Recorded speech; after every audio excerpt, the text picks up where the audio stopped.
Então, pronto, boa noite, professora Ivanessa. Vamos fazer hoje uma aulinha de revisão.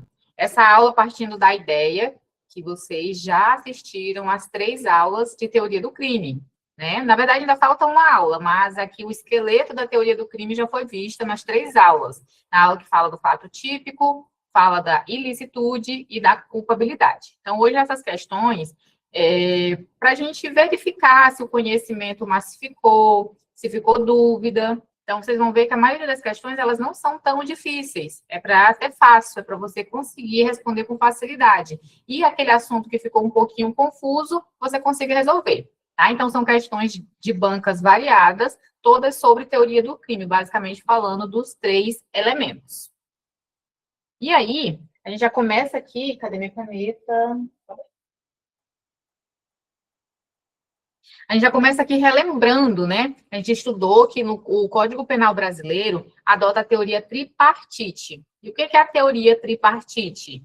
É aquela que considera que para ser crime, para ser considerado crime no Brasil, precisa ter 3 elementos. E se você quer falar de uma maneira mais chique, né, você fala 3 substratos. Quais são esses elementos ou substratos?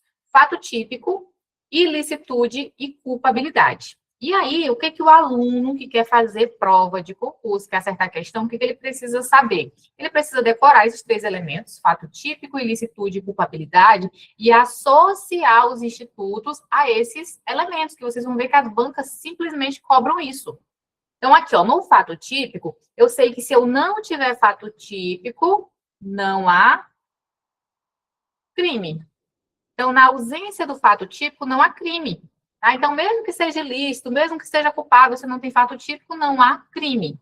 Então, cada elementozinho desse aqui derruba esse. É como se fosse uma escadinha. Ilicitude, se eu tenho uma ilicitude, que a ilicitude, ser ilícito é a regra. Se eu tenho um fato típico, em regra, ele é ilícito. Por isso que lá na ilicitude a gente estuda as excludentes de ilicitude. Tem algumas situações em que você vai praticar o crime, mas nesse caso ele não será ilícito, exclui a ilicitude. Então, se você está amparado por uma dessas excludentes, também não há crime. E a culpabilidade, que é o último substrato do crime, aqui a gente tem uma diferença. Então, aqui a gente não vai falar que não há crime. Então, se eu tenho um fato típico, ele é ilícito, não está amparado por nenhum excludente de ilicitude, a gente vai para o campo da culpabilidade. E a culpabilidade, diferente dos outros 2 elementos, eu não vou dizer não há crime. Há crime, porém, aqui, ó, é isento de pena. Isento de pena. Belezinha? Isso aqui é claro para vocês? É tranquilo? Poliana, Ingrid, Jailson, Josivânia, Thaís, isso aqui para vocês já está claro, já está solidificado aí na cabeça de vocês? Crime, fato típico, ilícito e culpabilidade. Se eu não tenho fato típico, não há crime. Se eu não tenho ilicitude, não há crime. Se eu não tenho culpabilidade, há crime, mas é isento de pena. Belezinha? E aí, a gente vem para a parte mais complicadinha, que é você associar os outros institutos a esses elementos. Eu até coloquei isso aqui no material de vocês, eu ia fazer aqui na hora junto, só que vocês sabem como é que é a minha letra, né? Bem bonita, e poderia não caber, a gente ainda demorar mais. Então, aqui, ó, dentro do fato típico, o que eu tenho que analisar? O fato típico, ele tem 4 elementos: a conduta, o resultado, o nexo de causalidade e a tipicidade. Então, qualquer um desses elementos é capaz de derrubar o fato típico, e se eu não tenho fato típico, eu não vou ter crime. A conduta é o quê? É a ação ou omissão mais vontade. Então, além de ter a ação, o fazer, ainda tem que fazer com vontade. Por isso que o dolo e a culpa estão aqui nessa conduta. Então, quando alguém faz alguma coisa que é um crime, mas fez sem vontade de fazer, eu não tenho conduta, não tenho fato típico. Quando alguém tem vontade, mas nunca chegou a fazer, eu também não tenho conduta. E se não tem conduta, não tem fato típico. Essa conduta, mesmo que a pessoa faça uma ação com vontade, mas se não gerar nenhum resultado, eu também não tenho fato típico. tá? Então, é mais ou menos isso que vocês têm que associar. Então, esse esqueminha aqui, você tem que conseguir fazer ele mentalmente ou no papel, seja lá como for, mas você tem que decorar isso daqui. A tipicidade, que pode ser material, que tem a ver com conteúdo, ou formal, que é a norma escrita. Ou seja, para ser crime tem que estar escrito, né? A gente viu lá os princípios, princípio da legalidade tem que estar escrito, tem que estar na lei, uma conduta e uma pena para poder ser crime. E também tem a tipicidade material, que tem a ver com aquele conteúdo. O princípio da insignificância, quando cumpre aqueles requisitos que a gente viu lá na aula de princípios, ele exclui a tipicidade material. Então, se lá na sua prova cair assim, ó, o princípio da insignificância exclui qual elemento do crime? É o fato típico, a ilicitude, a culpabilidade? Vai excluir o fato típico, porque o princípio da insignificância exclui a tipicidade material, e a tipicidade é um dos elementos do fato típico, e não tem fato típico, não tem crime. Tá? Então, é isso daqui que vocês têm que associar. Quanto à ilicitude, como eu falei, em regra, é ilícito. Se é um fato típico, ele também será ilícito. Porém, algumas situações permitem você praticar esse crime sem que seja considerado crime. Quais são essas? Essas daqui, gente, são as expressas. Tem outras. Tem outros tipos de excludente de ilicitude espalhada pela lei. Tem outras excludentes, tem a excludente pelo consentimento. Tá tudo lá no nosso material, né? A gente viu isso lá na aula. Essas aqui são as que mais caem em prova porque estão previstas lá no Código Penal. Então, aqui nós temos a legítima defesa, o estado de necessidade, o estrito cumprimento do dever legal, o exercício regular do direito. O que mais tem é questão perguntando: o estado de necessidade exclui a culpabilidade? Errado, o estado de necessidade está aqui, ó, na ilicitude. Já a culpabilidade é um juízo mais de valor, de senso de justiça. Então, aqui, ó, uma conduta é fato típico, não foi amparada por um excludente de ilicitude, aí a gente vai para o campo da culpabilidade, que vai fazer o quê? O máximo que pode acontecer é isentar de pena. Vai ser crime, mas vai isentar de pena. Então, aqui nós vamos analisar a imputabilidade, a potencial consciência da ilicitude e a exigibilidade de conduta diversa. E aqui você simplesmente tem que ficar atento. Quem vai entrar aqui no campo da culpabilidade? O doente mental, o menor de idade, a embriaguez acidental completa, o erro de proibição, aquela pessoa que pratica um crime sem saber que era crime, e a coação moral irresistível, a obediência hierárquica e outras causas supralegais que podem existir. E aí, cuidado, ó, nós temos aqui a coação moral irresistível, ela é excludente da culpabilidade. Em contrapartida, a gente também tem a coação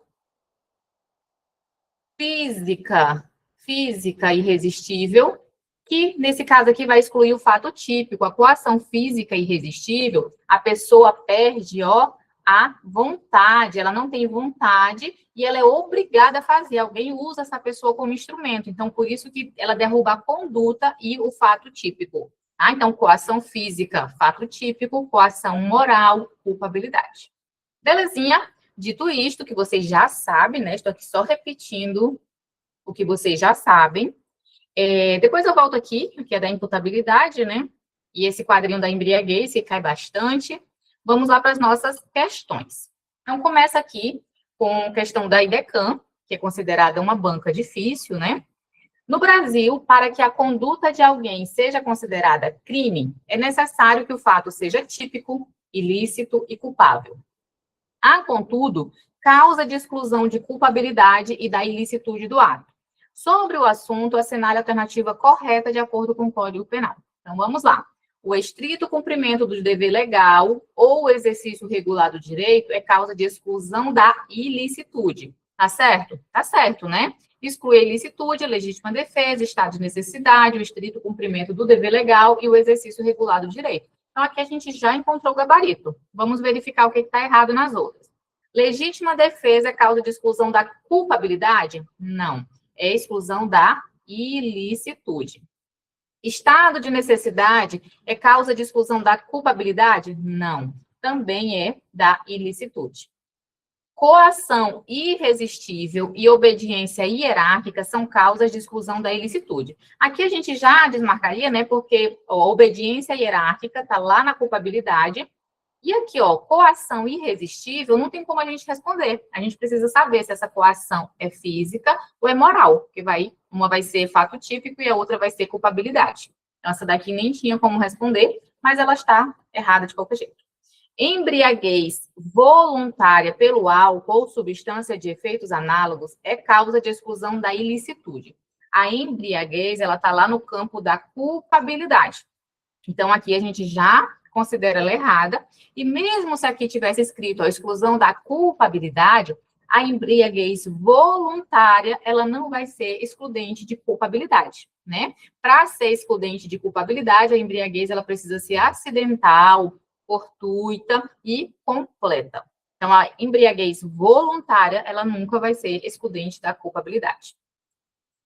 Belezinha? Viu como uma questão tranquila, ó, IDECAN, 2025 já, é isso aqui que cai. Tem como a banca apertar, cobrar coisa mais difícil? Tem, mas isso daqui é a regra das questões. E aqui, só para a gente dar um lembretezinho, que é bem importante que vocês tenham a noção, o estrito cumprimento do dever legal e o exercício regular de um direito, em regra, eles caem só citando mesmo. Você tem que saber que eles são causas excludentes de ilicitude. Agora, a legítima defesa e o estado de necessidade, como o Código Penal conceitua, né, os dois, você tem que saber a diferença entre os dois, porque tem muitas questões que trazem historinhas para você dizer se é legítima defesa ou se é estado de necessidade. A legítima defesa, ela vai ser uma repulsa a uma agressão injusta. E daqui, ó, a agressão injusta obrigatoriamente tem que ser de um humano. Um animal, por exemplo, ele é um ser irracional e ele age por instinto. Então, não existe a possibilidade de um animal fazer algo injusto.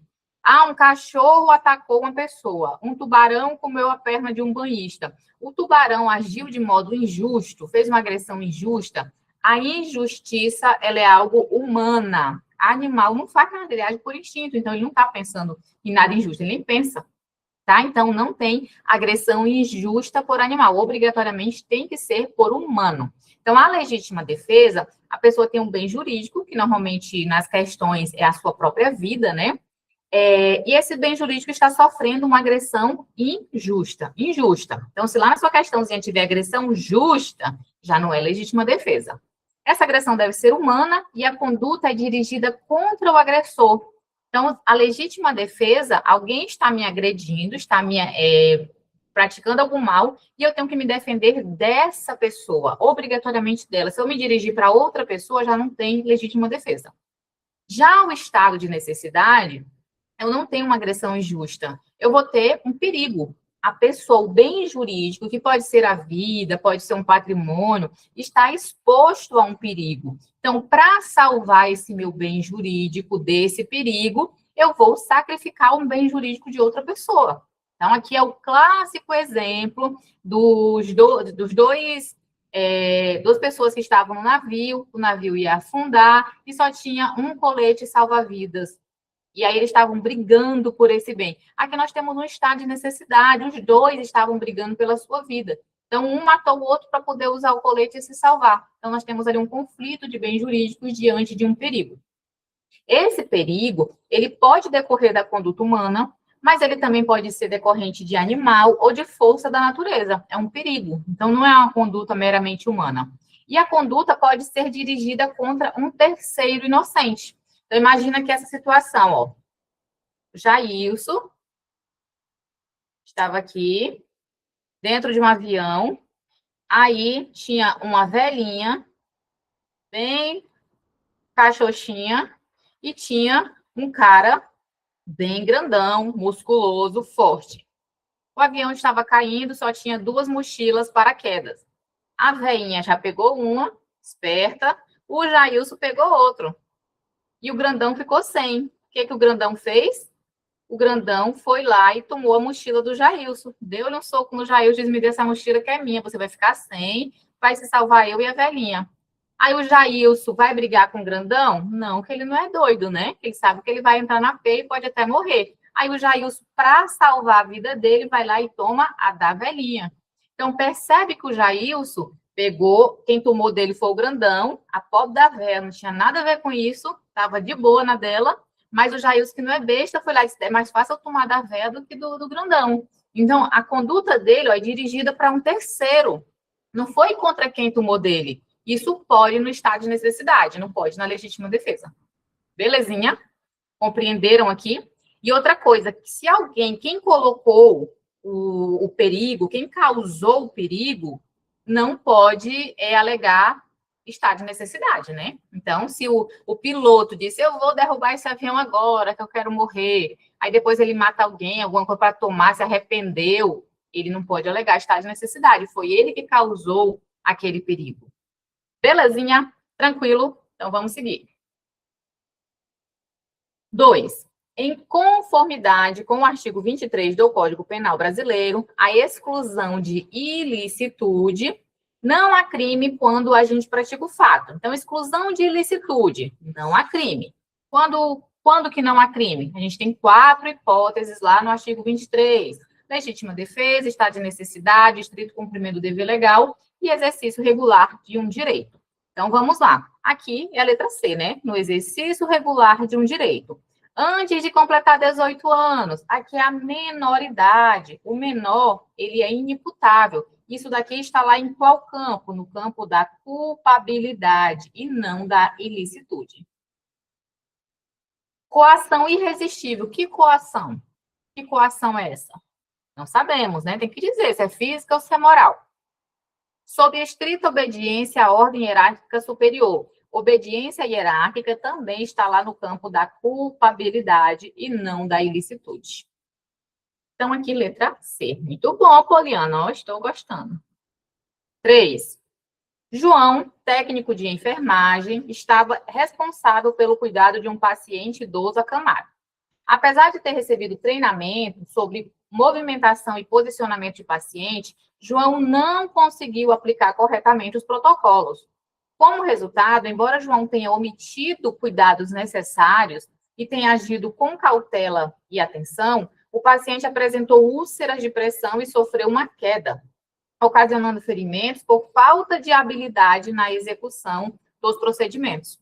Considerando os conceitos legais aplicáveis ao exercício da enfermagem, é correto afirmar que o tipo de delito não intencional praticado pelo técnico de enfermagem descrito no caso é.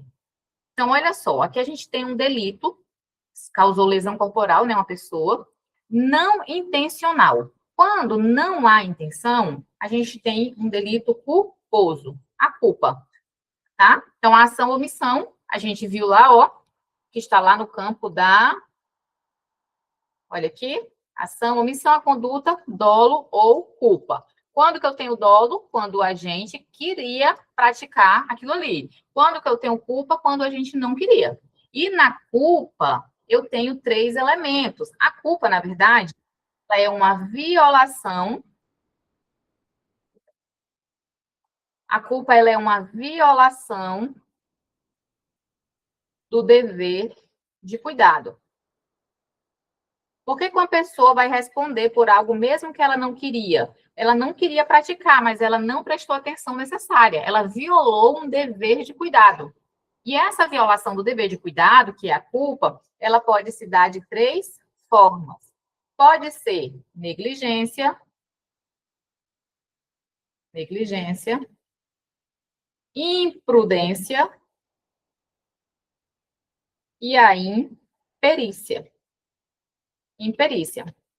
Quando que eu tenho negligência? Quando a gente não fez o que deveria. Então, ele foi omisso, ele negligenciou, ele não fez o que deveria ser feito. Já a imprudência é quando faz o que não deveria. Então, é o caso aqui, ó, a imprudência é o afoito.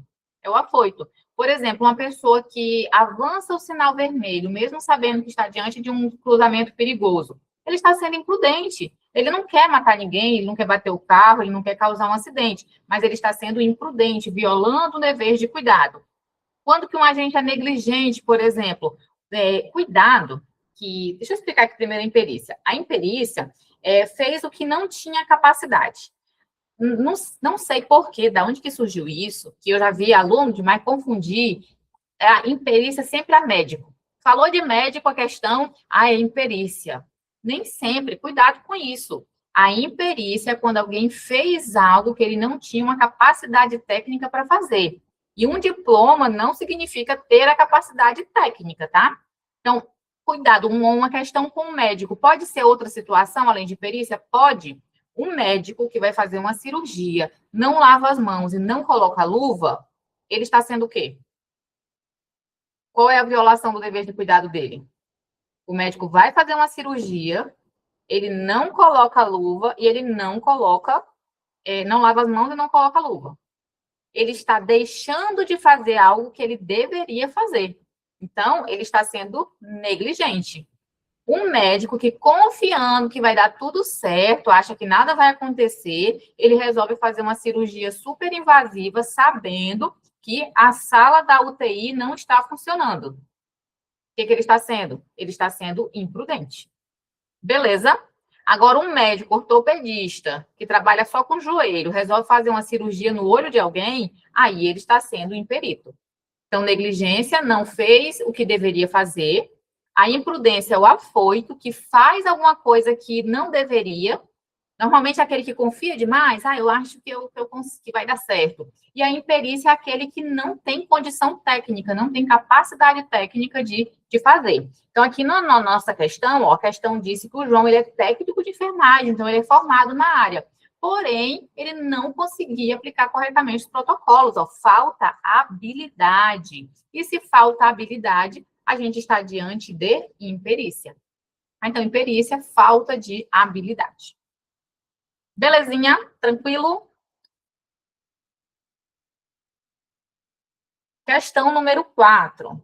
O direito penal brasileiro admite, basicamente, duas espécies de dolo, os denominados dolo direto e dolo eventual. Assinale a alternativa correta no que diz respeito às teorias que correspondem respectivamente às tais espécies. A banca aqui foi bem infeliz, né, de dizer que, basicamente, duas espécies de dolo. Tem um monte de espécies de dolo, a gente vai já ver. Mas é que lá no Código Penal traz o conceito de dolo. Aí lá o Código Penal diz, dolo ocorre quando considera-se doloso quem tem a vontade de fazer ou assume o risco de fazer. Então, nós temos dois dolos lá escrito, né, no Código Penal. O dolo direto, que é aquele dolo que a pessoa quer fazer, tem vontade de fazer, e o dolo eventual, que é aquele que a pessoa não quer, mas assume o risco. Então, dolo direto quer fazer e pronto. Dolo eventual não quer, mas ela assume o risco caso aconteça. Tanto faz. Então, o cara está saindo lá super embriagado, dirigindo. Ele quer sair para matar alguém? Não. Aí ele é alertado. Pô, cuidado, não vai dirigindo bêbado, você pode matar alguém. Problema, tô nem preocupado, tô nem aí. Ele não quer, mas ele assume o risco. Esse é o dolo eventual. E o que a questão quer falar, que está perguntando, sobre quais teorias correspondem a esse tipo de dolo. Então, o dolo direto, a gente diz que ele é a teoria da vontade. E o dolo eventual, que é esse que assume o risco, é o dolo do assentimento, é o dolo do aceita. A pessoa não quer, mas ela aceita. Tá? Então, é vontade e assentimento. Então, aqui, letra A é o nosso gabarito.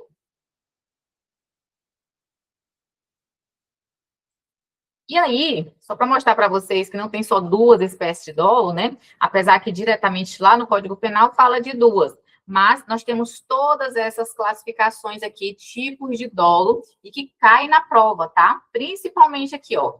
Dolo direto, né, de primeiro grau, já é normal, e o dolo eventual também. Mas o dolo de segundo grau cai bastante, e o aberratio causae também cai bastante, que é o dolo geral. Inclusive, quando ele cai com esse nomezinho aqui, ó, dolo geral, muita gente cai do cavalo. Então, vamos lá. Tipo de dolo. Nós temos o dolo direto ou determinado, e ele pode se dividir em dois tipos. Pode ser o dolo de primeiro grau, que é o dolo normal, comumzinho que a gente conhece. Dolo comum, dirigido ao fim. Jailson quer matar a Poliana, Jailson vai lá e mata a Poliana. Dolo direto de primeiro grau, comum, atingiu só o alvo que ele queria e pronto. Porém, Nós temos um dolo que também é direto. Direto, a gente diz assim, ó, direto determinado, quando já tem um alvo determinado. Eu quero fazer isso com aquela pessoa. Isso é o dolo direto determinado.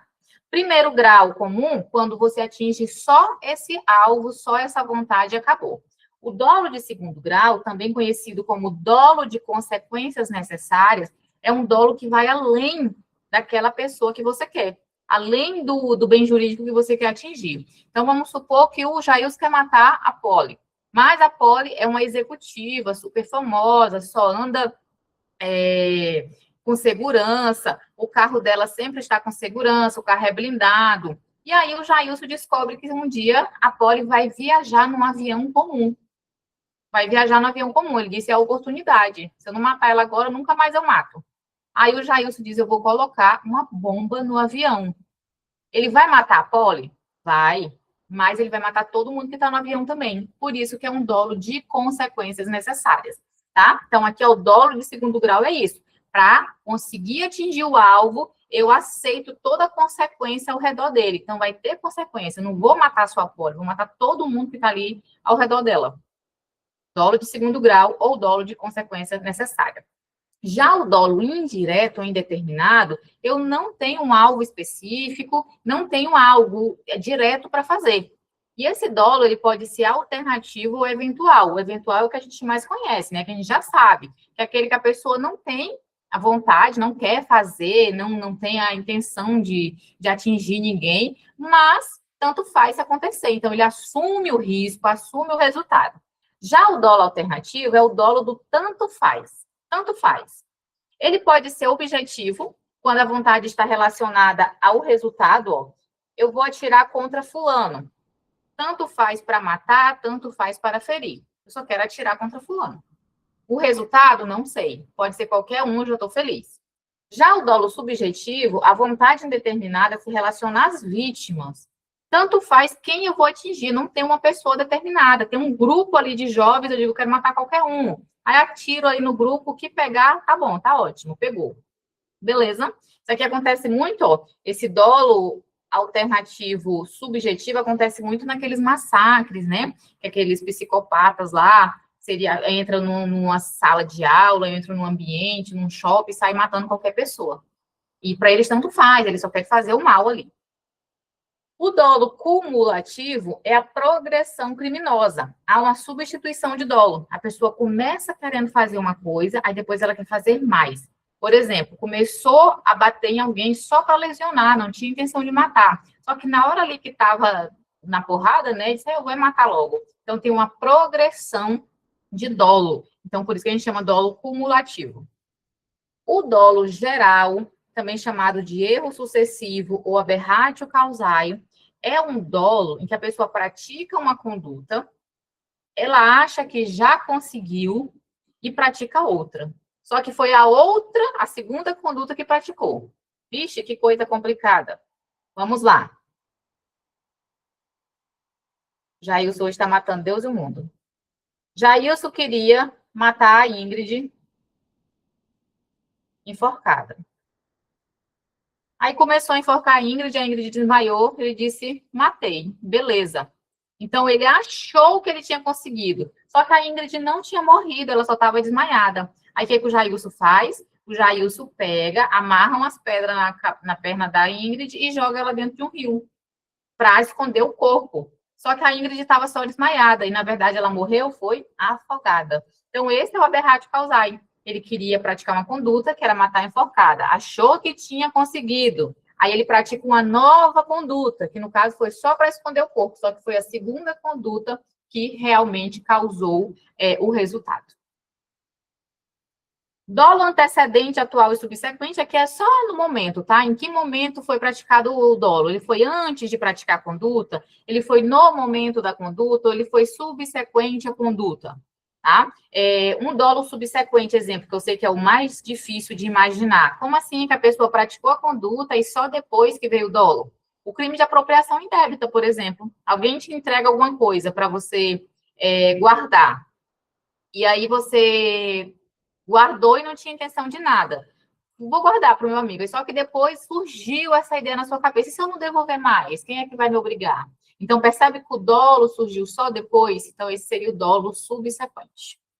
E o dolo abandonado, que a gente vai estudar na nossa aula 9, lá de Direito Penal, que diz respeito aos institutos da desistência voluntária e o arrependimento eficaz. Então, lá na aula 9, a gente vai estudar tudo isso aqui, tá? O que é desistência voluntária, o que é arrependimento eficaz, arrependimento posterior, o que é um crime impossível, tá? A diferença de desistência voluntária para tentativa, tudo isso na aula 9. Então, pronto, finalizamos aqui o dolo só para vocês lembrarem, né? Porque saber, vocês já sabem de tudo isso. 5. A coação física irresistível, também denominada vis absoluta ou vis corporalis, não traz responsabilização penal ao autor direto. Isso se dá por tratar-se de assinar a alternativa que preencha corretamente a lacuna. E aí? A coação física irresistível, ela exclui o quê? O que ela exclui? Alguém lembra? Isso, Ingrid, exclui o fato típico. E se ela exclui o fato típico, nós temos um excludente de ilicitude? Não. Um excludente de culpabilidade? Não. Erro de tipo nem entra aqui. Então, se não tem fato típico, não tem crime. Então, nós temos um fato atípico. Um fato atípico não é crime, tá? Então, fato atípico. Coação física irresistível. Coação física irresistível. Cuidado com questão sobre isso aqui, tá? Principalmente quem vai fazer aí questão da banca IDECAN. A coação física irresistível, a pessoa é utilizada como se ela fosse um instrumento, tá? Então, você vai imaginar a pessoa sendo utilizada como um instrumento. Já dei esse exemplo na aula, vou repetir aqui porque eu sei que vocês esquecem. Então, imagina o gerente de um banco que só o dedinho dele, a digital dele, que abre o cofre. Os vagabundos assaltantes sabem disso e querem levar ele. Aí levam ele lá para o banco. Feliz não, né? Tá triste, coitado. Aí coloca uma arma apontando para ele. O vagabundo coloca a arma para ele e diz: bora, destrava, coloca a tua digital aí para abrir o cofre. Isso aqui é coação física ou é coação moral? Jailson, cadê tu? E aí? Gerente com a armazinha apontada na cabeça para ele destravar o cofre do banco com a digital dele. Só a digital dele que dá para entrar. Isso é coação física ou é coação moral?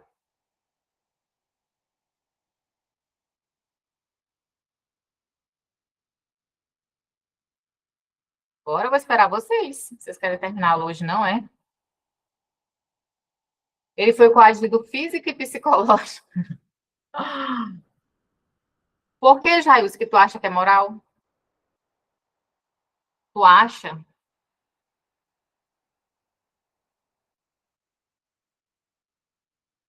Quando ele está com a arma apontada para a cabeça dele, por mais que a maioria das pessoas, eu, por exemplo, Deus me livre, já faço tudo que mandaram, né? Entende-se que ele ainda tem um grau de vontade. Ele ainda pode optar por fazer ou não. Esse caso aqui é coação moral. Ele está sendo ameaçado, vai tirar a vida dele se ele não fizer isso, vai ameaçando ele.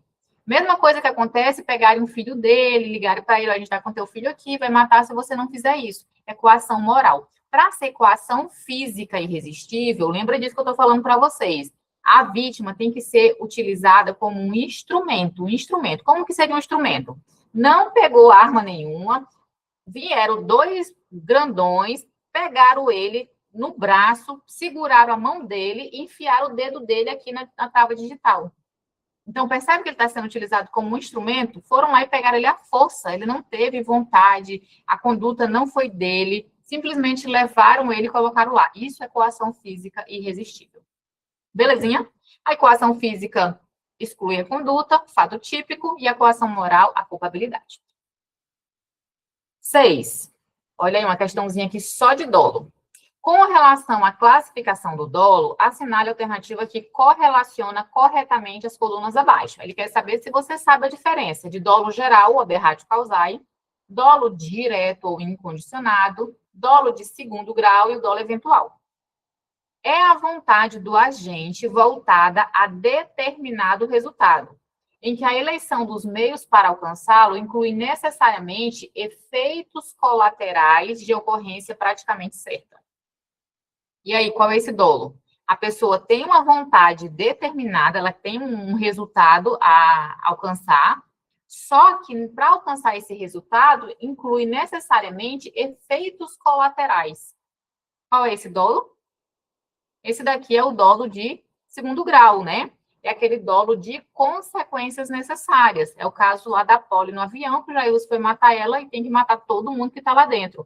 Então, é um dolo que tem efeitos colaterais. Além do resultado esperado, determinado, vai ter efeitos colaterais, vai ter consequências necessárias. Então, aqui é o dolo de segundo grau, número 3. Embora o agente não queira o resultado por ele previsto, ele assume o risco de produzi-lo. Isso aqui é muito fácil, né? Aqui é o dolo eventual 4. Então, não quer, mas assume o risco. O sujeito realiza uma conduta objetivando produzir determinado resultado. Acreditando ter produzido o resultado almejado, pratica uma nova conduta com finalidade diversa. E é nessa nova conduta que o agente produz o que buscava desde o início. E aí? Esse daqui é o dolo geral, oberrat causai, né? Fez uma conduta, achou que tinha conseguido, aí faz outra, mas foi essa nova que acabou gerando o resultado. Então, aqui é o 1. O agente quer produzir o resultado por ele objetivado. Sua conduta é dirigida a uma finalidade precisa. Quer o resultado, dirigiu sua conduta e essa finalidade é precisa. Dolo direto, que é o dolo incondicionado, dolo comum, dolo geral. Então, aqui é o número 2. Que daqui, letra C. Letra C. A questão foi bem boazinha, ó, só essa daqui era a mais fácil, né? Assume o risco de produzir, já dava para eliminar a B e a C.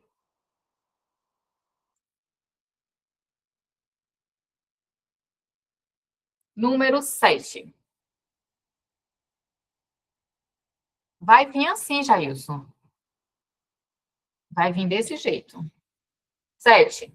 Caio em um bar, ingere grande quantidade de bebida alcoólica. Após consumo excessivo e voluntário, olha isso aqui é super importante, está falando de embriaguez voluntário, ele se torna completamente embriagado a ponto de não ter mais controle sobre suas ações. Nesse estado de completa embriaguez, Caio se envolve em uma discussão acalorada com outro frequentador do bar e, sem qualquer motivo razoável, desfere um soco que resulta em lesões corporais graves na vítima. Considerando que Caio estava completamente incapaz de compreender a ilicitude de seu ato, no momento que desferiu o soco devido à embriaguez, é correto afirmar que ele será considerado o quê? Aí, olha só, a pessoa que só estuda por cima, aí já vê isso aqui, ó, completamente incapaz, completamente embriagado. A única coisa que interessa aqui, ó, é isso daqui. Voluntário. Voluntário. Eu não sei se eu coloquei a... Vamos voltar aqui na nossa tabelinha da embriaguez. Olha aqui. Embriaguez não acidental, que é a voluntária ou culposa. Ela não vai excluir imputabilidade nenhuma. A pessoa bebeu porque quis, aí ficou completamente louco, embriagado, aí se cometeu um crime, ainda vai ser inimputável? Claro que não. Então, se a embriaguez é voluntária, bebeu porque quis, ou até mesmo culposa, a pessoa nem queria ficar embriagada, mas começou ali, bebeu um pouquinho e acabou perdendo o controle, mesmo assim não vai ter isenção de pena nenhuma. Para ter a isenção de pena, a embriaguez ela tem que ser acidental e completa. Aí, se aparecer lá na sua prova assim, ó, embriaguez acidental, embriaguez fortuita, essas duas palavrinhas, acidental ou fortuita. Aí você tem que partir para a próxima parte, que é verificar se ela é completa ou incompleta. Essa embriaguez aqui que isenta de pena, é ela que exclui a culpabilidade. Acidental ou fortuita, esses dois nomezinhos que aparecem. Aí, se ela for completa, exclui a imputabilidade penal, e se ela for incompleta, é causa de diminuição de pena. E aí tem a embriaguez patológica, que é aquela que é doença já. Aí, nesse caso aqui, você já vai colocar ela lá como se ela fosse doença mental. E aí tem aquela mesma situaçãozinha, completa, exclui a imputabilidade e incompleta é causa de diminuição de pena. E ainda tem a embriaguez pré-ordenada, que é aquela que a pessoa bebe para ter coragem de praticar o crime. Essa daqui não vai excluir de jeito nenhum, né? Vai ser um agravante, vai aumentar a pena. Vamos lá para a nossa 7. Então, aqui, ó, embriaguez voluntária, eu já sei que não exclui. Então, ele é inimputável? Imputável quem pode ser punido, inimputável quem não pode. Então, ele é imputável sim. Então, eu risco todos os inimputáveis, semi-imputável também não. Então, aqui, ó, imputável, imputável, imputável. B, imputável, mas terá atenuada a pena pelo crime cometido. Não tem essa diminuição de pena porque tomou cachaça, álcool porque quis. Imputável e responderá pelo crime cometido sem qualquer redução de pena. Isso aí. Bebeu porque quis, praticou crime, vai responder. Então, aqui é a letra C. 8. Em um conflito de vizinhança, Murilo, inconformado com o som alto vindo da calçada de sua casa, decide intimidar seu vizinho João, que conversava com amigos na via pública.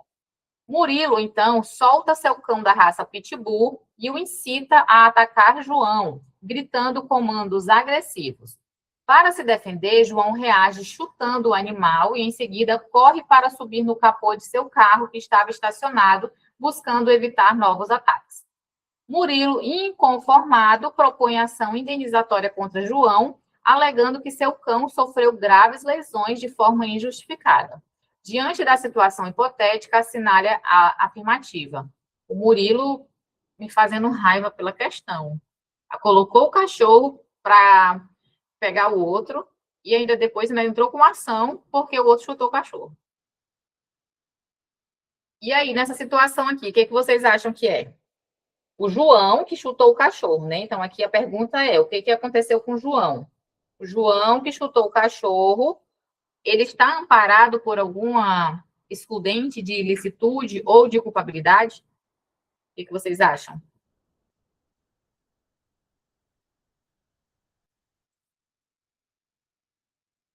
A Thaís disse que é legítima defesa.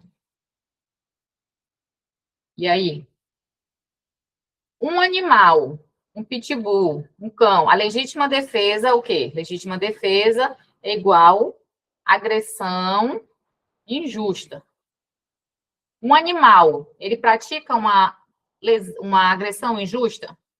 Não, né? A legítima defesa necessariamente tem que vir de um humano. Então, em regra, quando a gente vê animal, é estado de necessidade. Porém, tu tá certa, Thaís. Porém, olhe só a questão. O cachorro, ele foi utilizado como um instrumento. O Murilo pegou, soltou o cachorro e ficou dando comandos agressivos para o cachorro agir. Então, toda vez que falar de ataque de animal, cuidado, pode ser legítima defesa ou pode ser estado de necessidade. Quando vai ser estado de necessidade? Quando o animal agiu sozinho, o animal por instinto atacou, fez alguma coisa, então o animal agiu sozinho, estado de necessidade, porque o animal não agride ninguém injustamente. Agora, quando o cachorro ele é utilizado por um ser humano que dá comandos para esse cachorro atacar, ele está sendo um mero instrumento, é como se ele fosse uma arma daquele ser humano. Então, tem uma agressão injusta por parte do humano, e o outro está se defendendo dessa agressão injusta. Então, nesse caso aqui, a gente tem uma legítima defesa, e dá a letra D, ó. A conduta de João é amparada por excludente de ilicitude na forma da legítima defesa, pois sua reação proporcional à agressão injusta de Murilo, que usa o cão como arma, retira o caráter ilícito do fato, afastando o dever de indenizar. Então, letra D é o nosso gabarito. Entenderam isso aqui? Então, sempre quando falar de animal nas questões, ataque de animal, já fique ligado nessas duas situações que podem ser. Ou vai ser estado de necessidade, se o animal agiu sozinho por instinto, ou vai ser legítima defesa, se o animal for utilizado como arma por um ser humano. Então, letra D. 9. Em junho de 2025, Lucas difamou Mateus, imputando-lhe fato ofensivo à sua reputação. Registra-se, contudo, que ao tempo da ação, o agente por força de doença mental era inteiramente incapaz de entender o caráter ilícito do fato. Nesse cenário, considerando as disposições do Código Penal, é correto afirmar que Lucas... Tá, então Lucas difamou Mateus, praticou um crime contra Mateus. Só que no tempo da ação, ele tinha uma doença mental. E aí você já vai pensar na culpabilidade, né? Se era imputável ou inimputável, para ver se vai excluir ou não a culpabilidade, certo? E aí, o que você tem que se atentar para a doença mental? Ok, já sabemos que a doença mental, você tem que verificar se essa doença mental se manifestou quando? Foi no tempo da ação ou no tempo do processo? Se é no tempo do processo, não tem nada de excluir pena, não, de isentar de pena. Agora, se foi no tempo da ação, sim. Então, é no tempo da ação. E aqui vem o principal. Ele era inteiramente incapaz. Para ser isento de pena, tem que ser inteiramente incapaz. Se a questão vier assim, ó, ele não era inteiramente capaz, já não vai ser isento de pena. Vai ter ali a semi-imputabilidade, que vai ter uma pena reduzida. Para ser isento de pena, excluir a culpabilidade, tem que ser inteiramente incapaz no tempo da ação. Então, nesse caso aqui, está batendo tudo, e aqui a gente vai ter a exclusão da culpabilidade. Professora, não está aparecendo exclusão da culpabilidade em nenhuma das alternativas. A culpabilidade, ela, como a gente viu, a exclusão da culpabilidade não gera aquele não há crime, igual acontece lá no fato típico e na ilicitude. Na culpabilidade, quando ela não existe, eu digo que é isento de pena. Então, em todas aquelas situações lá, embriaguez, doença mental, a menoridade, obediência hierárquica, coação moral, nessas situações a questão pode te falar que vai ser exclusão da culpabilidade ou isenção de pena, mesma coisa. Isento de pena. Então, aqui, ó, responderá pelo crime de difamação? Não. É isento de pena em razão da inimputabilidade penal, causa excludente da tipicidade da conduta? Realmente é isento de pena, em razão da inimputabilidade penal, mas não exclui a tipicidade, vai excluir o quê? A culpabilidade, é lá o último elemento do crime.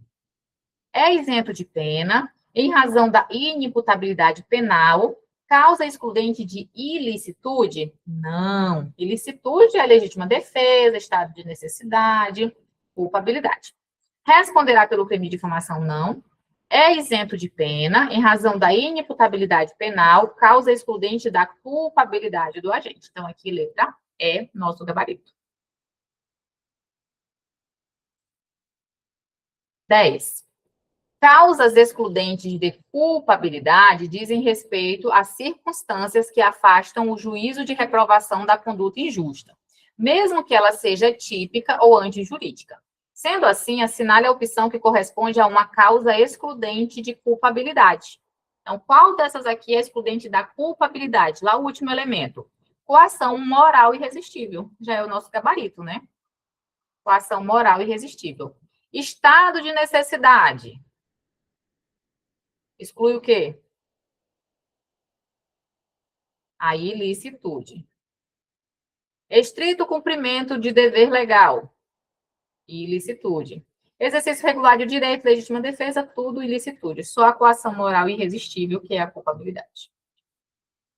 11. A coação moral irresistível, vai vem ela de novo, o que ela faz? É causa excludente de quê? De culpabilidade. Professora, não tem aqui, ó, só tem excludente de ilicitude, não tem excludente de culpabilidade. A causa excludente de culpabilidade acontece o quê? Isenção de pena. Então, é uma causa de isenção de pena. Tá? Então, cuidado, pode aparecer, ó, desse jeito aqui, ó. Excludente de culpabilidade, coação moral irresistível, uma excludente de culpabilidade. Mas também pode perguntar como causa de isenção da pena, mesma coisa. Tu ia errar, Paulo, e essa? Se estiver lá no campo da culpabilidade, é a mesma coisa de dizer causa de isenção da pena. 12. Olha aí, ó, de novo. Agora, a coação moral irresistível exclui o quê? Aqui colocou como é uma causa de isenção da pena, a coação moral irresistível exclui o quê? A culpabilidade. Mesma coisa. Mesma coisa.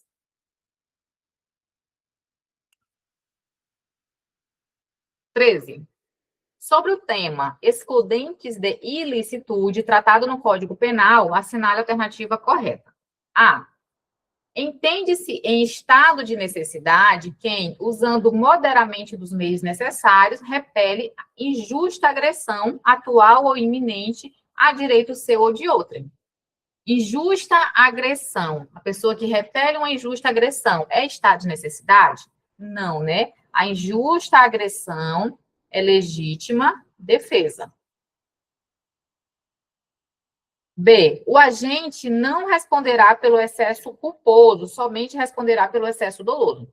Na legítima defesa, no estado de necessidade também, a pessoa responde pelo excesso. Então, a legítima defesa vai ser só o suficiente para repelir uma injusta agressão. Então, a pessoa aponta uma arma para ti, aí tu dá 5 tiros nela, aí a pessoa corre, você dá mais 3 tiros nas costas. O que é meio moderado isso? Os meios têm que ser moderados, tá? Então, vai responder pelo excesso. E esse excesso responde tanto o culposo como o doloso. E aqui está dizendo que não responderá pelo culposo, vai responder pelos dois. C. Mesmo que o agente tenha o dever legal de enfrentar o perigo, é cabível o reconhecimento de estado de necessidade.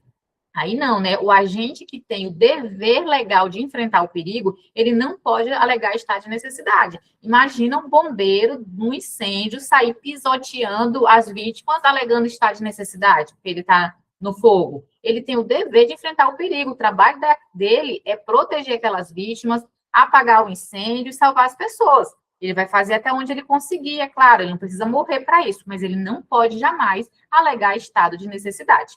Então, aqui, ó, mesmo que o agente tenha o dever legal de enfrentar o perigo, é cabível o reconhecimento do estado de necessidade. Errado, né? Não é cabível nesse caso. D. Não há crime quando o agente pratica o fato em estrito cumprimento do dever legal. O estrito cumprimento do dever legal é uma excludente de ilicitude, e quando não tem ilicitude, realmente não há crime. Então, letra D é o nosso gabarito.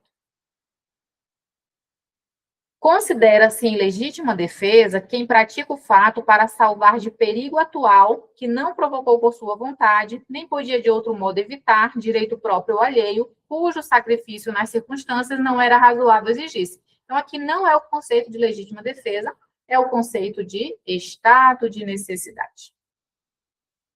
Belezinha? Então, legítima defesa, agressão injusta, e estado de necessidade, perigo atual. Então, aqui, letra B. 14. Em relação ao nexo causal, assinale a alternativa correta. Então, essa questão aqui, ó, Jailson, Thaís, bem tranquila da IBAD, o que é o nexo causal? Só que é o conceito. O que é o nexo causal? Lá no fato típico, nós temos 4 elementos, né? A conduta, o resultado, nexo de causalidade e a tipicidade. O que é o nexo de causalidade? Justamente a relação. Quem está estudando português, ele sabe que é errado, né? Falar elo de ligação, que é um elo, já é de ligação, mas para deixar bem claro para vocês, é o elo de ligação entre a conduta e o resultado. Então, essa conduta gerou esse resultado. Por quê? Porque teve um nexo entre eles, tá? Então, o que é o nexo causal? O nexo é a relação entre a conduta do agente em relação ao resultado. Letra D, nosso gabarito. Isso é o nexo. Tudo aquilo que a gente estudou lá do nexo de causalidade, não sei se vocês lembram, que fala das concausas, né? Concausa relativamente dependente, absoluta, antecedente.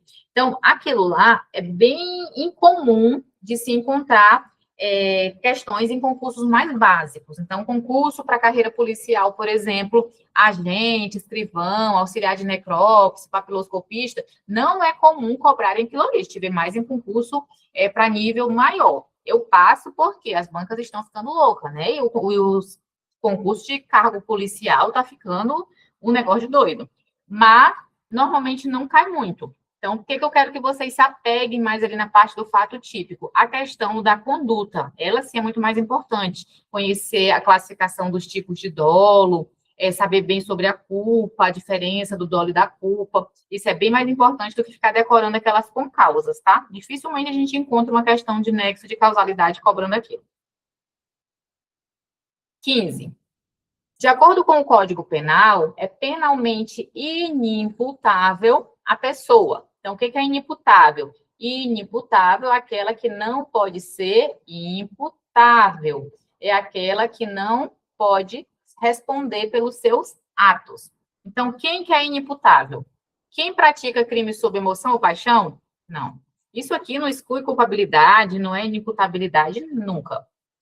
Que comete crime por motivo de relevante valor social ou moral? Não. Esse daqui pode ter até uma isençãozinha de pena, mas é coisa geral que foge desses elementos do crime.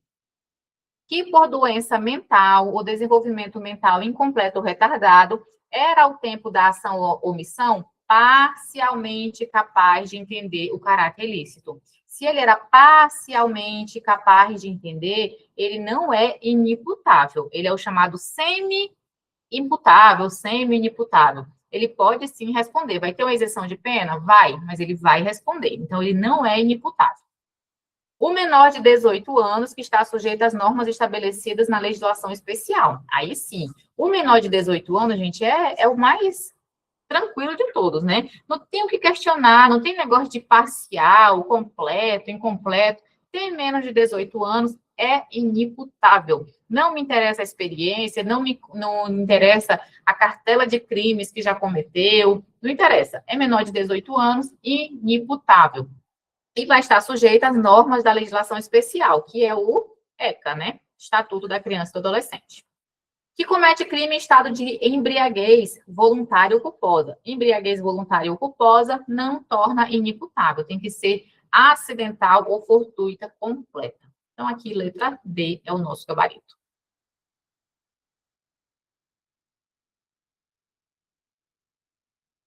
Questão 16. São elementos que compõem a culpabilidade como fato constituinte do delito. É uma questão fácil, mas ao mesmo tempo ela é difícil e muita gente erra isso daqui. Só está pedindo os elementos da culpabilidade. Culpabilidade é o terceiro elemento do crime, né? E ela tem 3 elementos. Alguém lembra dos elementos da culpabilidade?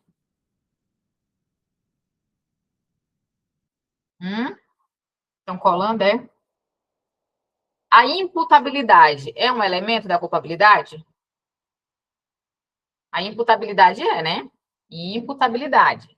Aqui na imputabilidade eu vou analisar o quê? Se a pessoa responde ou não pelo que ela estava fazendo. Aí aqui vai entrar o menor, o doente mental, a embriaguez.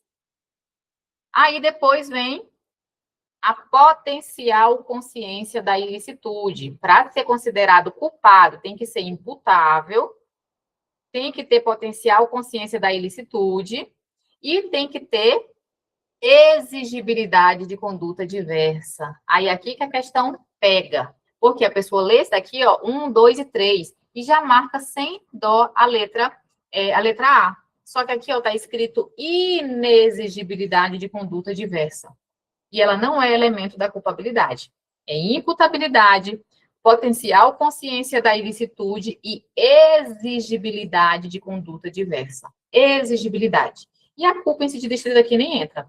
Então, aqui é a letra B, nosso gabarito. Deixa eu ver se eu coloquei aqui para vocês. Não coloquei, não, quadrinho. Isso daqui, gente, é muito importante que vocês não tenham dúvida, porque isso aqui cai muito e muita gente confunde. Então, olha só, deixa eu trazer mais para cá. Isso aqui tem que ficar muito, muito, muito, muito, muito claro na cabeça de vocês. Olha só. É isso mesmo, Ingrid. A gente lê rápido e, às vezes, mesmo entendendo, você acha porque a gente é acostumada a ouvir os dois termos. Os dois termos existem. Então, olha só, o que está pedindo? Está pedindo elementos. Então, quando pede elementos, quais são os elementos da culpabilidade? Quando eu peço elemento, eu pergunto assim, para ser culpável, precisa ter o quê? Para existir a culpabilidade, precisa ter o quê? Então, eu peço os elementos da culpabilidade. Aí, aqui, como elementos, eu vou precisar da imputabilidade, que é a aptidão para ser punido, imputabilidade, a potencial consciência da ilicitude e exigibilidade de conduta diversa. Tá? Então, elementos, ó, presta atenção. Agora, quando a questão vier perguntando assim, ó, exclui a culpabilidade.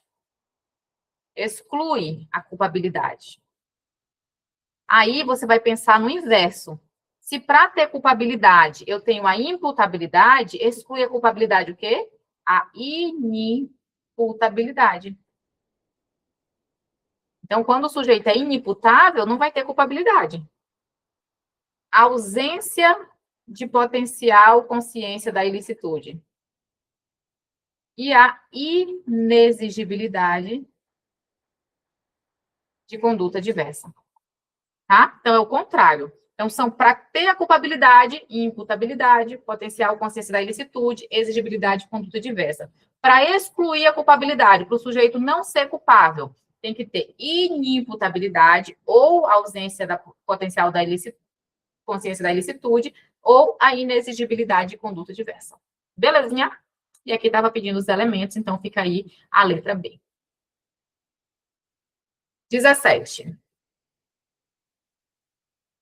Acerca do elemento volitivo da infração penal, avalie as afirmativas a seguir. Elemento volitivo tem a ver com vontade. E na vontade, eu vou analisar o quê? Dolo ou culpa, né?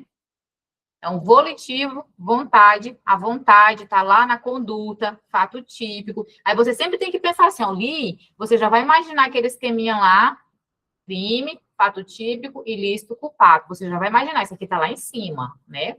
Então, isso sempre ajuda.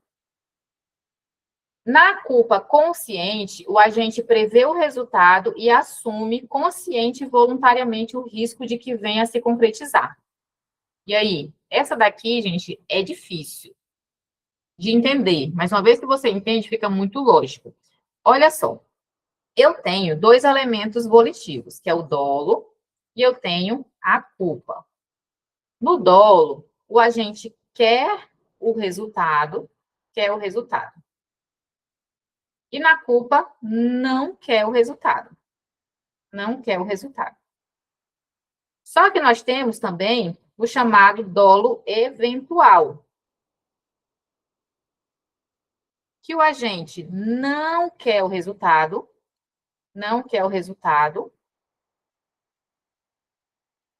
mas assume o risco. Ele está nem aí. Então, ele não quer, mas ele assume o risco. E na culpa, a culpa, em regra, o agente não quer. Só que nós temos uma culpa chamada culpa. Esse que ele não quer e nem imagina, nem passa na cabeça dele, é a culpa inconsciente. O agente não queria e nem pensou que aquilo pudesse acontecer. Então, por exemplo, você saiu de casa. Você imagina, hoje eu vou bater o carro. Talvez eu vou bater o carro. Não, nem passa pela sua cabeça. Quando você olha ali, se distraiu olhando no celular ou bateu na traseira do carro de alguém. Então, nem passou pela sua cabeça. Agora, a culpa consciente,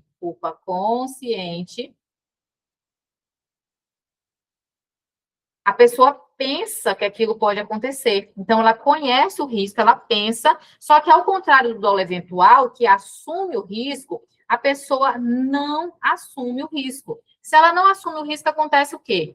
Ela acredita sinceramente que não vai acontecer. E esse terminho vocês têm que guardar na cabeça de vocês, que é o que vai fazer vocês acertar a prova, tá? A culpa consciente, a pessoa prevê que pode acontecer, mas ela acredita sinceramente que não vai acontecer. Por exemplo, imagina que você foi fazer uma endoscopia e o médico disse, olha, não pode dirigir porque você está tonto. Aí você sai, tenta ligar para alguém, não consegue, você quer ir muito embora. Aí você entra no carro e pensa, poxa vida, eu posso dormir no volante e bater em alguém, matar alguém, não sei. Não, mas eu vou conseguir, eu vou bem devagarinho, vou prestando bem atenção e vai dar certo. Então, percebe que não assumiu o risco, mas pensou, eu posso dormir no volante, eu posso bater em alguém, eu posso matar alguém, mas eu vou conseguir chegar lá. Isso é culpa consciente, não assume o resultado, não assume o risco. Já no dolo eventual, a pessoa pensa que pode acontecer e diz, estou nem aí, tanto faz, se acontecer, aconteceu. Entenderam isso daqui? Então, como que é a culpa tradicional? A culpa tradicional é a chamada culpa inconsciente. A pessoa nem imagina, nem passa pela cabeça dela que vai acontecer, então ela nem prevê. Na culpa consciente, prevê o resultado, pensa que pode acontecer, mas acredita sinceramente que vai dar conta, que vai conseguir e não vai acontecer. Já no dolo eventual, a pessoa assume o risco de acontecer. Então, olha só, A1. Na culpa consciente, o agente prevê o resultado. Até aqui, ok, realmente tem previsão de resultado. E assume. Aqui que está o erro. Na culpa consciente, a pessoa não assume. Ela acredita sinceramente que não vai acontecer. Quando assume, a gente tem um dolo eventual. Então, essa daqui está errada. O dolo eventual caracteriza a situação em que o agente pratica determinada conduta, assumindo o risco de produzir o resultado penalmente proibido. Aí sim, né? Dolo eventual tem sabe do risco e assume esse risco. Então, tá certo. O dolo direto de segundo grau abrange as consequências relativas ao meio escolhido pelo agente para a prática da conduta criminosa. O dolo de segundo grau é aquele dolo de consequências necessárias, e ele sempre, quando está certa a questão, ó, dolo de segundo grau, sempre vai vir acompanhado disso, ó, consequências relativas. Vai ter consequência, vai ter efeito colateral, além daquilo que a pessoa queria de fato, né? Que atingir só um, mas acaba atingindo vários. Então, tá certinho aqui também. Então, fica aqui 2 e 3 apenas, letra D, nosso gabarito. 18. José e Luana tinham saído juntos para jantar. E, ao final, José se ofereceu para levá-la em casa. No caminho, levou Luana para outra casa, dizendo que ia beber água. Chegando ao local, José teria agredido Luana e tentado violentá-la sexualmente. Para se defender, Luana teria conseguido derrubar José e o esganado. Ao perceber que José havia desmaiado, Luana fugiu e se apresentou na delegacia de polícia, onde deu seu depoimento no sentido de que não tinha intenção de tirar a vida de José. Nesse cenário, considerando as disposições do Código Penal, é correto afirmar que Luana não responderá por qualquer crime, em razão de que o José agrediu e tentou violentar a Luana e ela se defendeu, derrubou e esganou ele. Tá certíssima, né? Aqui nós temos uma agressão injusta e se trata de legítima defesa. Bem tranquilinho, bem facinho. 19. Assinale a alternativa que apresenta o estado de ânimo que exclui a imputabilidade penal. A imputabilidade está presente em qual elemento? Lá na culpabilidade. Culpabilidade. Emoção? De jeito nenhum. Amor, paixão. Então, aqui, ó, desenvolvimento mental e embriaguez. E aí? Qual dos dois? Embriaguez culposa, de jeito nenhum, né? A embriaguez tem que ser acidental ou fortuita. Realmente, a embriaguez tem o poder de excluir a imputabilidade, mas tem que ser acidental ou fortuita e completa. Desenvolvimento mental incompleto, com incapacidade de entendimento e de autodeterminação. Então, letra B, nosso gabarito. 20. Quanto aos elementos do crime, especialmente ao fato típico, nosso primeiro elemento, de acordo com o Código Penal Brasileiro e suas disposições, analise a questão e marque a alternativa correta. Pedro, bombeiro militar, vê Antônio, seu desafeto, se afogando no rio. Populares pedem pedem que ele o salve. Porém, Pedro, propositalmente, não faz com o intuito de matá-lo. Antônio efetivamente vem a falecer. Nesse caso, Pedro cometeu que crime? E aí? Quem vai nessa? Qual foi o crime aqui de Pedro? Lembram lá do nosso artigo 13? Acho que é o parágrafo, esqueci o parágrafo. A omissão é penalmente relevante quando o agente devia e podia. Nós temos dois tipos de omissão. Temos a omissão própria.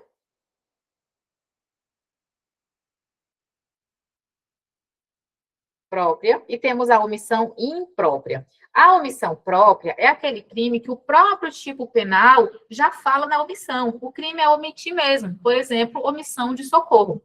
Você não precisa dizer nada, você omitiu o socorro. O crime é a omissão.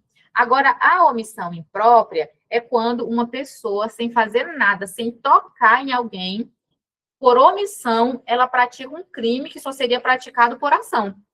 Então, ela nem tocou na pessoa, ela nem fez nada, mas o não agir dela, a omissão dela, resultou naquela situação. Então, quando uma pessoa pode responder por isso? Lá nas opções do artigo 13. Então, quando? Quando a pessoa tem o dever legal, quando a pessoa assumiu esse dever legal de alguma outra forma, de alguém, ou quando a pessoa causou a situação. Então, nesse caso aqui, ó, o Pedro é bombeiro militar. Ele tem o dever de salvar. Então, ele tem um dever legal. Quem mais tem dever legal de alguma coisa? Os pais com seus filhos. A babá, ela assumiu esse dever quando ela disse para a mãe, eu vou cuidar do seu filho. Você vai me pagar, eu vou cuidar do seu filho. Tá? Então, dever legal ou assumiu de outra forma. Quem tem esse dever de agir, se ele se omitir, ele não vai responder por uma simples omissão, ele vai responder pelo que realmente aconteceu, como se ele tivesse praticado com as próprias mãos. Então, aqui, como Pedro tinha o dever de agir e propositalmente ele não fez nada, e o Antônio vem a falecer, o Pedro vai responder pelo quê? Por homicídio doloso. Homicídio doloso por omissão própria? Não. Omissão própria é aquela omissão que responde só por omissão mesmo, omissão de socorro. Nesse caso, ele vai responder por homicídio doloso na modalidade comissiva por omissão. Uma ação que se deu por omissão, que é a nossa omissão imprópria. Então, letra D, nosso gabarito. Então, aqui, ó, apareceu essa situação aqui, usou exemplo de pessoas que têm dever de agir, você já vai procurar. Ou vai vir comissiva por omissão, ou vai vir omissão imprópria. 21. Sobre as excludentes de ilicitude reconhecidas pelo direito penal brasileiro, é correto afirmar que a legítima defesa, o estado de necessidade, estrito cumprimento do dever legal, o exercício regular do direito e o consentimento do ofendido são excludentes que expressamente encontram-se previstas no Código Penal. Isso aqui parece certa, mas está errada. Lá no Código Penal, expressamente, só tem legítima defesa, estado de necessidade, estrito cumprimento do dever legal e exercício regular do direito.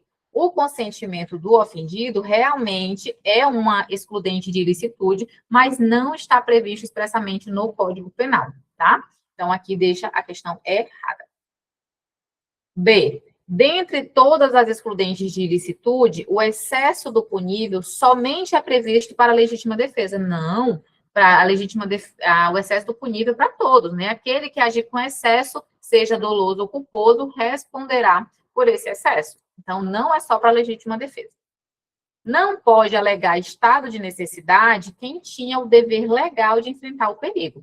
Aí sim, né? O bombeiro ele não pode alegar estado de necessidade durante um incêndio, porque ele tem o dever legal de enfrentar o perigo. Então, letra C é o nosso gabarito. D. Configura-se legítima defesa quando o agente, usando moderadamente dos meios necessários, repele injusta agressão, atual ou iminente, a direito próprio.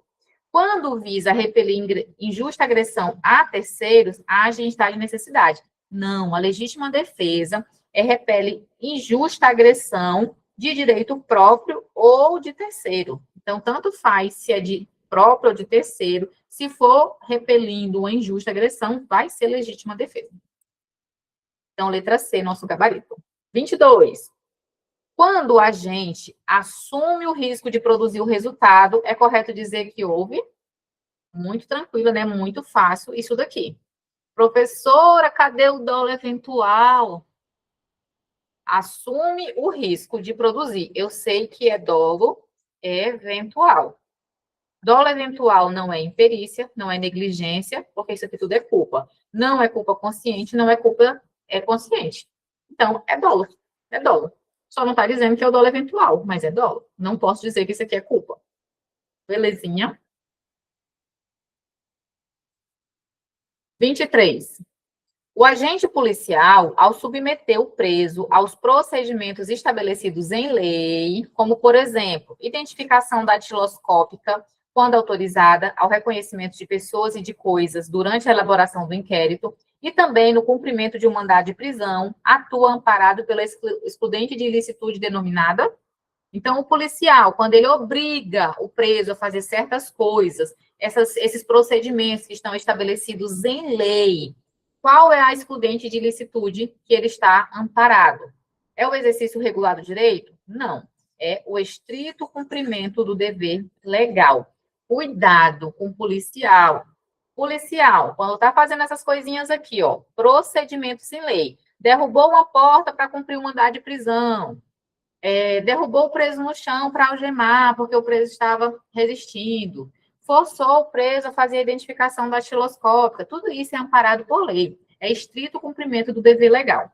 E aí vem uma questãozinha dizendo que policial X estava em uma operação, aí João, que estava sendo perseguido, apontou uma arma para o policial e o policial, para salvar a sua vida, atirou contra João. E a pessoa diz, estrito cumprimento do dever legal. Policial não atira em ninguém por ordem da lei. A lei não manda policial atirar, não faz parte do procedimento policial ficar atirando. A arma é necessária, porque trabalha com vidas e tal, mas não é o trabalho do policial ficar atirando. Quando que um policial pode atirar? Quando ele estiver diante de uma agressão injusta. Então, quando o policial atira, a única excludente de ilicitude que pode existir vai ser a legítima defesa. Ele só pode atirar em legítima defesa dele próprio ou de terceiro, tá? Para salvar a vida dele, de um colega, de um cidadão, de um terceiro. Mas ele não pode atirar em estrito cumprimento do dever legal. Não existe na lei essa ordem dele atirar em alguém. Certo? Por isso que está errado. Não existe tiro na perna para o preso parar. Não tem. Não tem na lei isso. Não existe na lei. O policial só atira em legítima defesa. Tá? Então, cuidado com essas mudanças aí na forma de perguntar. Estão vivos ainda?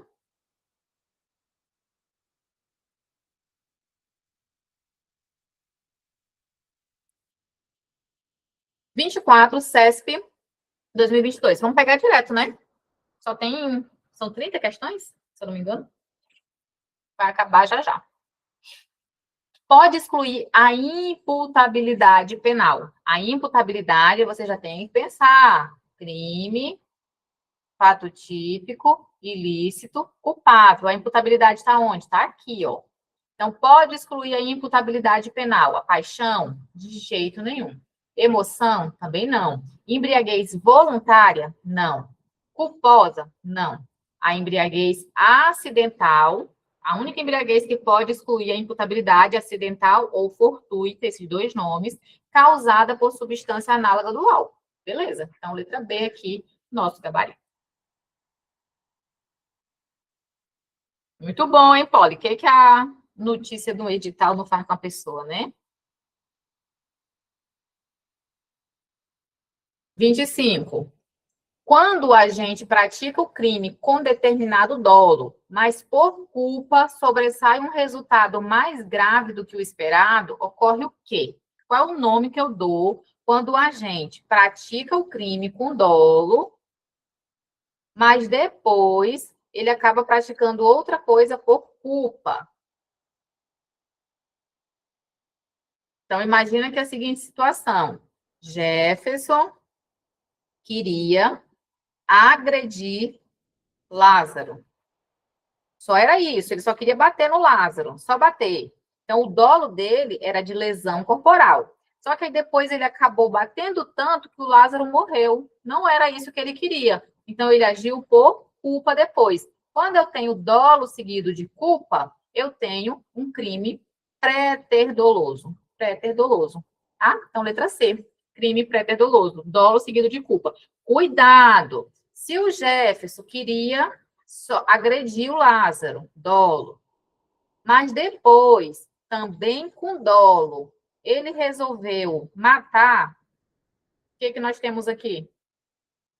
Então, aqui o dolo inicial era só lesão, mas depois, também com dolo, não foi sem querer, não foi por culpa, ele decidiu que ia matar também. Aí acabou matando. Então, aqui, ó, dolo mais culpa, crime pré-ter doloso. Dolo mais dolo, nós temos um dolo específico, um chamado dolo, qual é o nome? Alguém sabe?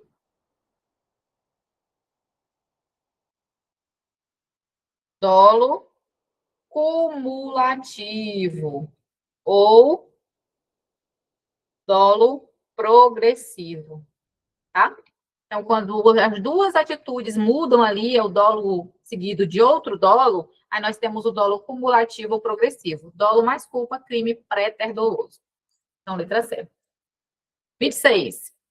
Considere as alternativas a seguir a respeito de ilicitude, causas de exclusão e analise a correta. A. Aquele que possui o dever legal de enfrentar o perigo não pode alegar estado de necessidade, sendo punido, inclusive, de forma agravada. Até aqui está ok, né? Quem tem o dever de enfrentar o perigo não pode alegar estado de necessidade. Mas não existe essa regra aqui, não está escrita em canto nenhum, sendo punido de forma agravada. Não. B. A legítima defesa somente é admitida para a salvaguarda de direito próprio. Se é exercida para a salvaguarda de direito alheio, implica em redução da pena. Errado, né? A legítima defesa pode ser própria ou de terceiro, e tudo vai ser excludente de ilicitude. Então, está errada a B. C. O estrito cumprimento de dever legal não exclui a ilicitude, mas pode ensejar perdão da pena? Não, o estrito cumprimento do dever legal é uma das excludentes de ilicitude, sim. O agente em estado de necessidade ou legítima defesa responderá pelo excesso praticado, por dolo ou culpa. Certinho, né? E aí, a legítima defesa é reconhecida ao agente que, para repelir a agressão, ainda que justa, não, né? A agressão tem que ser injusta. Então, aqui é nossa letra D mesmo, o gabarito. 27. FGV com as suas histórias de uma página. Gente, eu fiz a prova de... Fui em Manaus, né? Domingo, fiz a prova de procurador da Assembleia do Amazonas. Misericórdia, eu saí de lá com a minha cabeça fulminando. Pensa numa prova difícil. O bom é que todo mundo estava falando que era difícil, né? Então não era só eu. Mas muito, muito, muito difícil e longa pra caramba. Tinha a página que só tinha 2 questões na página inteira. E tudo direito, né? Então, a gente não está falando de questões de português, que tem um texto, não. É questão só direito. Constitucional estava absurdamente difícil. Administrativo também estava muito difícil. Eu acertei porque administrativo é minha praia, né? Mas estava bem complicado. FGV, Deus me livre, uma vaga. Eu fiquei me perguntando o que eu vim fazer aqui. Mas foi muito boa a experiência. Então, vamos lá, FGV. Maria e Júlia são integrantes do circo Seja Feliz e trabalham juntas na apresentação de arremesso de facas. Um dia, durante o treinamento que sempre faziam juntas, iniciou-se uma discussão entre elas por ciúmes do dono do circo, Astolfo, que, na verdade, sempre preferiu Maria em seu espetáculo. Durante a discussão, Maria percebeu que Júlia, completamente descontrolada, colocou a mão no bolso. Maria pensou que Júlia iria arremessar uma faca em sua direção. Ato contínuo, pensando estar em defesa de sua vida, Maria arremessou e atingiu Júlia com uma faca, causando-lhes lesões. Após, constatou-se que Júlia tinha apenas um lenço em seu bolso e iria utilizá-lo para enxugar suas lágrimas. Nessa hipótese, é correto afirmar que Maria agiu em... E aí?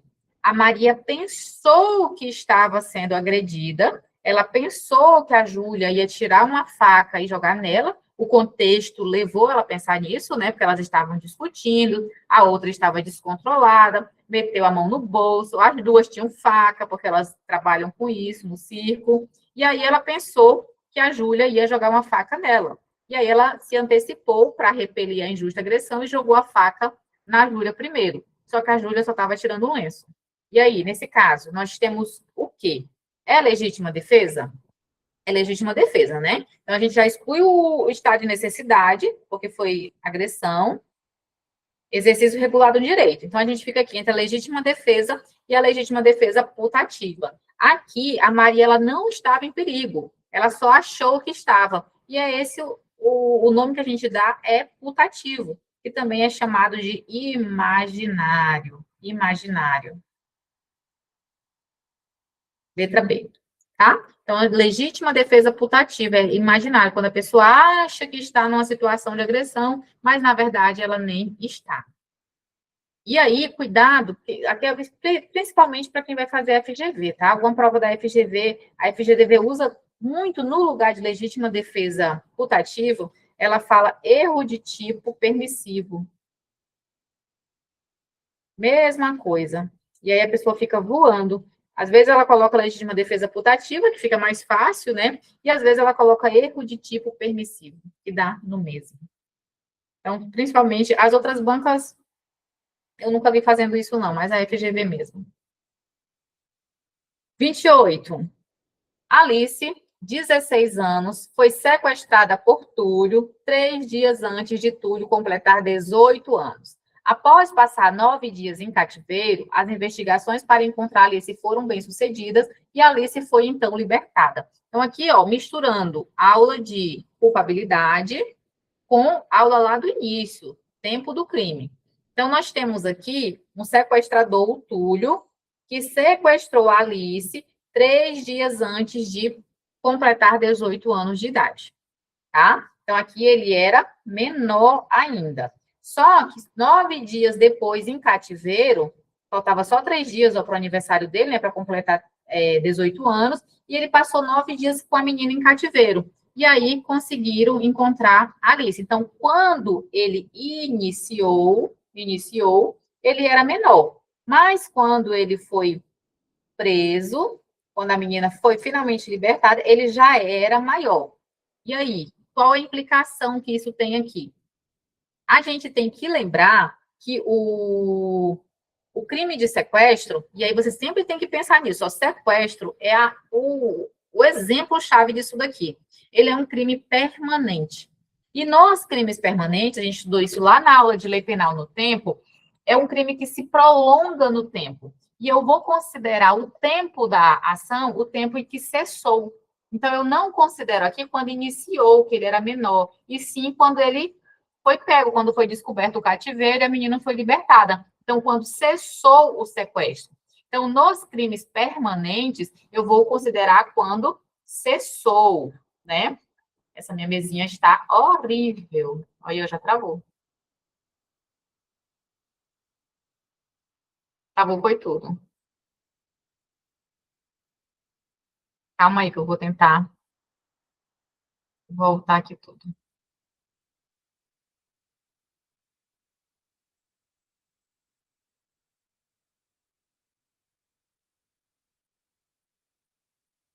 Descartar.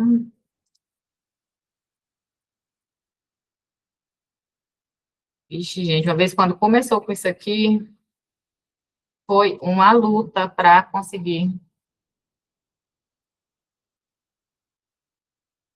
finalizar. Não dá não, Jair. Quando tá travando desse jeito aqui, eu aperto o ESC, puxo tudo aqui, não volta, trava. Aí vai já aparecer aqui Eu não sei se está com algum vírus, alguma coisa. Olha aí, ó, começou a rodar aqui. Aí agora, para sair disso aqui, ó, só Deus sabe. Tem que fechar a página, né, professora? Então, nesse caso. Não tô ouvindo não, Jailson. Tô falando que tem que fechar a página para poder voltar ao normal. Porque ele travou aí. Ai, a gente vai já dar um jeito aqui. Espera um pouquinho para ver se ele volta. Seu áudio tá saindo não, Jailson. Eu vou tentar abrir aqui o material que eu mandei para vocês. Só para a gente finalizar aqui a 28 e a 29. Eu acho que eu só não vou conseguir riscar, né? A mesinha tá travada.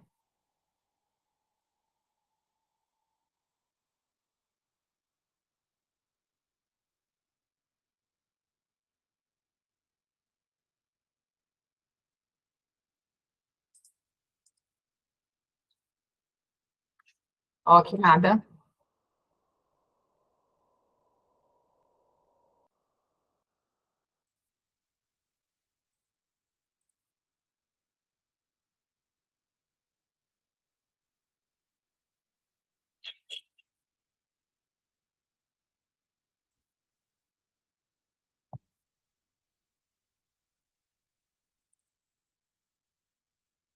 Ah, deu.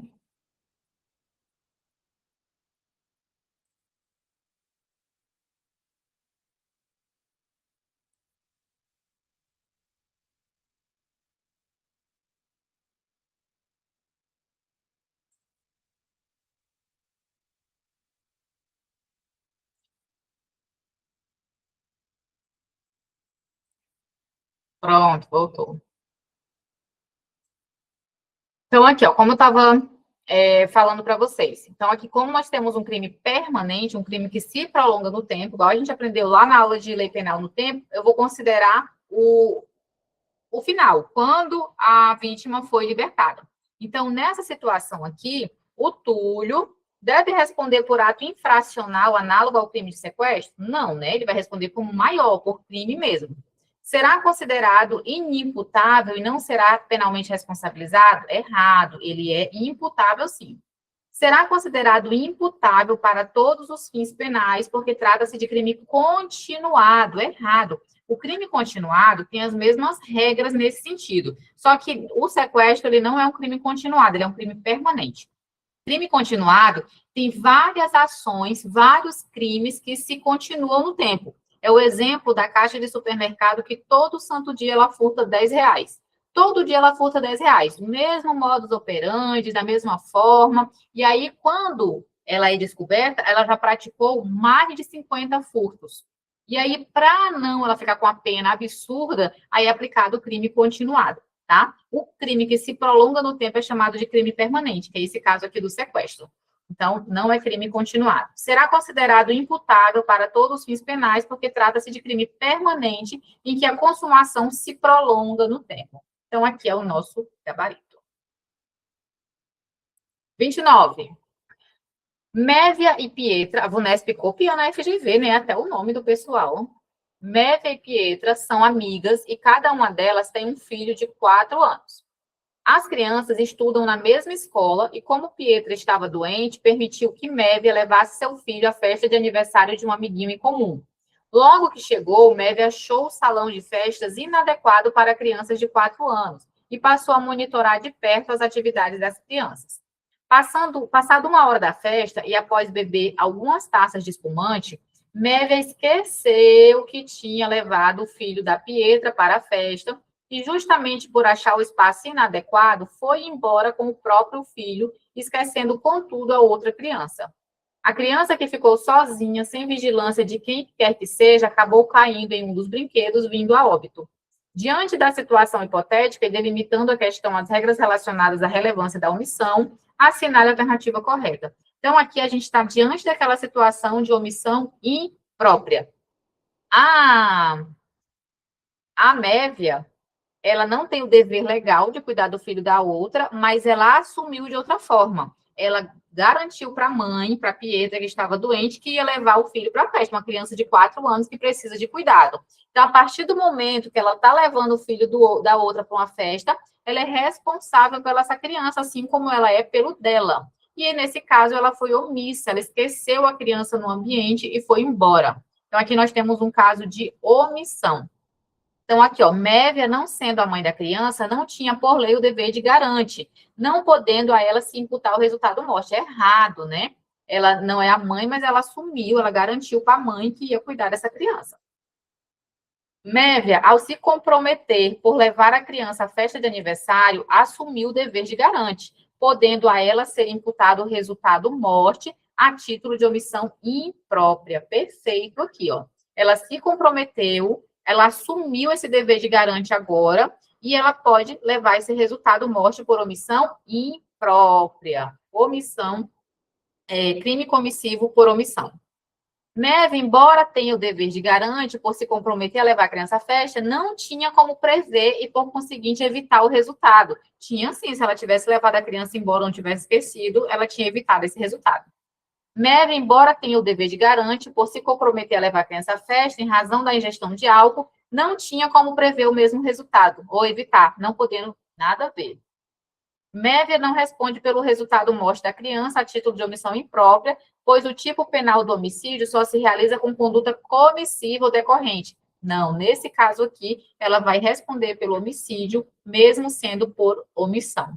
Então, letra B aqui, o nosso gabarito. 30.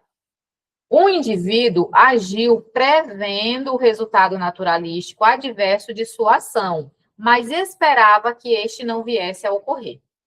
Nesse caso, a conduta do indivíduo corresponde ao conceito jurídico de quê? Teve a previsão do resultado, mas esperava que não viesse a ocorrer. E aí?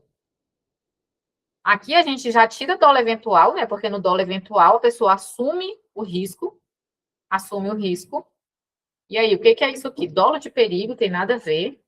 O dolo de segundo grau é aquele dolo de consequências necessárias, que a pessoa sabe que vai ter um resultado além. Então, aqui nós estamos diante da culpa consciente. Culpa consciente. Prevê o resultado, mas espera que não aconteça. Então, é a diferença. Culpa consciente. Olha só, eu já vi uma questão em que afirmava assim, ó, a culpa consciente e o dolo eventual têm algo em comum, que é a previsão do resultado. E tá certo, né? Porque tanto na culpa consciente como no dolo eventual tem uma coisa igual. Os dois têm a previsão do resultado. Eles pensam que o resultado pode acontecer. Só que na culpa consciente acredita que não vai ocorrer, e no dolo eventual assume o risco. Essa é a diferença. Então, nos dois tem previsão do resultado. Na culpa consciente, acredita sinceramente que não vai acontecer. No dolo eventual, assume o risco e para ele tanto faz se aconteça ou não. Então, aqui, culpa consciente. Belezinha? E aí, então, finalizamos nossas 30 questões de teoria do crime. Espero que tenha sido proveitoso para vocês. Revisem, né, leiam o material. A próxima aula de Direito Penal vai ser bem legal. É um assunto bem interessante. A gente vai estudar os tipos de tentativa, classificação da tentativa, desistência voluntária. Vai ser bem, bem legal. Tá bom? Então, estou à disposição para dúvidas e o que precisarem mais. Até a próxima. Tchau, tchau.